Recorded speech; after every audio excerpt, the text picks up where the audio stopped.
শ্ৰী শ্ৰী গোবিন্দপুৰ সাৰ্বজনীন নামঘৰৰ ৪২তম প্ৰতিষ্ঠা দিৱস উপলক্ষে মৎস্য অৱতাৰ ভাওনাখনিৰ আয়োজন কৰিছিল গোবিন্দপুৰ নামঘৰৰ ৰাইজে একত্ৰিত হৈ।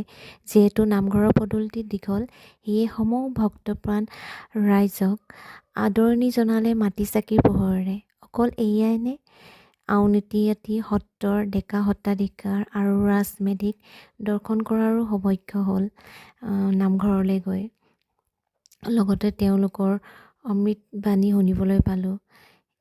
ধূপ চাকি লগাই ৰাইজৰ লগতে নিজৰো মংগল কামনা কৰিলোঁ আৰু নামঘৰৰ পৰিৱেশবোৰ উপভোগ কৰিলোঁ। কিদৰে ইমান সুন্দৰকৈ সজাইছে নামঘৰৰ চাৰিওকাষ, লগতে ভাওনা চাবলৈ বুলি অহা ভক্তপ্ৰাণ ৰাইজৰ দৰ্শন কৰিলোঁ আৰু সুন্দৰ অভিনয়ৰ ভাওনাখনি উপভোগ কৰিবলৈ খন্তেক অপেক্ষা কৰিলোঁ আৰু তাৰে মোৰ মোবাইলত বন্দী কৰি ৰাখিলোঁ কিছু দৃশ্য ভাওনাৰ।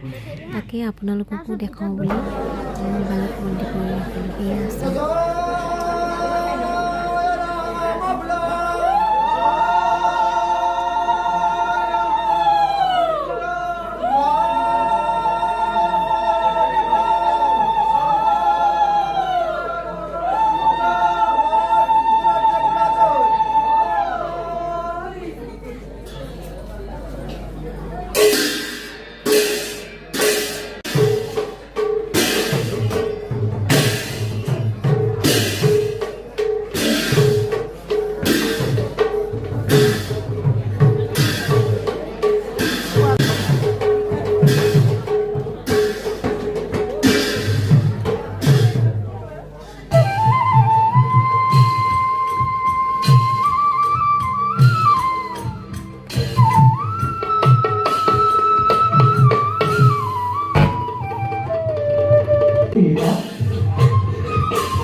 No.